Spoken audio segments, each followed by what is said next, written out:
Hello everyone. और आज हम बात करेंगे अपने समय के सबसे अनूठे, सबसे अद्भुत चरित्र के धनी इंसान, जो ऑफ माय फेवरेट है एंड एक महान इंसान, एक महान आत्मा, जिन्होंने पिछली शताब्दी का कोर्स पूरी तरह चेंज करके रख दिया सिर्फ अपने विचारों के दम पर, जिन्होंने भारत में ही नहीं पूरी दुनिया में बुद्धिजीवियों पर अपना प्रभाव छोड़ा है। आप खुद कल्पना कीजिए, एक ऐसा समय जब पूरा विश्व युद्धों से, वायलेंस के बीच में, जब सारी दुनिया में वायलेंस अपने चरम पर है, गरीबी, भुखमरी, लोलेसनेस हर जगह सबकी जिंदगियों में उथल पुथल मचा के रखी है, तो ऐसे समय में यह इंसान लेके चलता है ट्रुथ और नॉन वायलेंस के हथियार। जी हाँ, मैं बात कर रहा हूं Mahatma Gandhi ji, my experience with truth. और आपको पता है यह सबसे ज्यादा प्रभावित किस इंसान से थे? महात्मा गांधी जी यह सबसे ज्यादा प्रभावित थे एक रशियन राइटर लियो टोल्स्टॉय से, और जिनके बारे में मैं आपको थोड़ा सा कुछ बताना चाहूंगा। लियो टोल्स्टॉय रशिया के एक एरिस्टोक्रेटिक क्लास से बिलोंग करते थे, मतलब जो धनी लोग होते हैं। वह लिटरेरी वर्ल्ड में उनकी इतनी पहचान, इतना रसूख था कि वह अपने टाइम के one of the biggest seller books War and Peace and Anna Karenina और बहुत बेहतर बुक्स उन्होंने पब्लिश की है अपने टाइम पे। और वह अपनी लाइफ में फेम, पावर, मनी सभी के पीक पर रहे हैं। लियो टोल्स्टॉय एक इंटेलेक्चुअल ओरा के इंसान थे, और एक क्वेश्चन उन्हें सारी उम्र परेशान करता रहा, और वह था कि अगर मृत्यु के बाद सब कुछ खत्म हो जाना है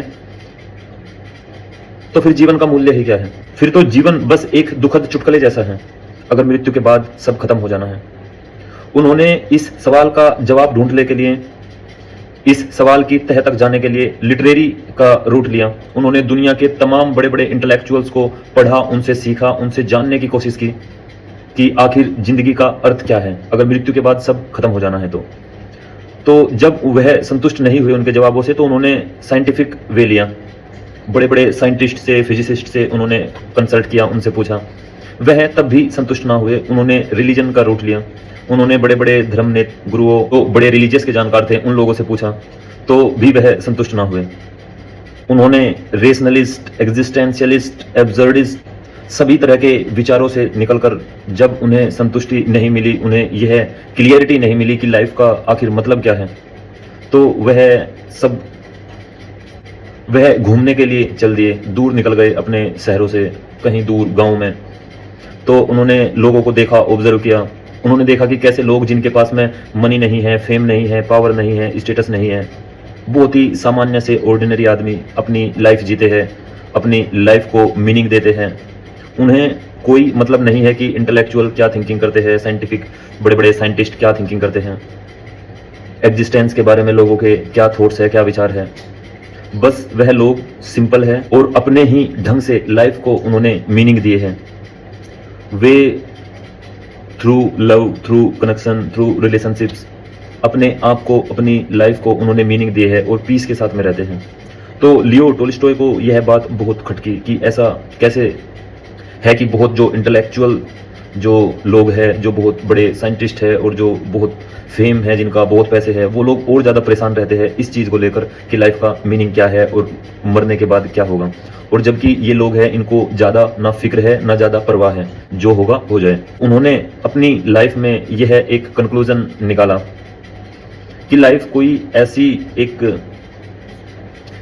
ऐसी चीज़ नहीं है कि जिसको जस्टिफाई किया जाए, जिसको सोल्व किया जाए, ऐसी कोई मिस्ट्री नहीं है।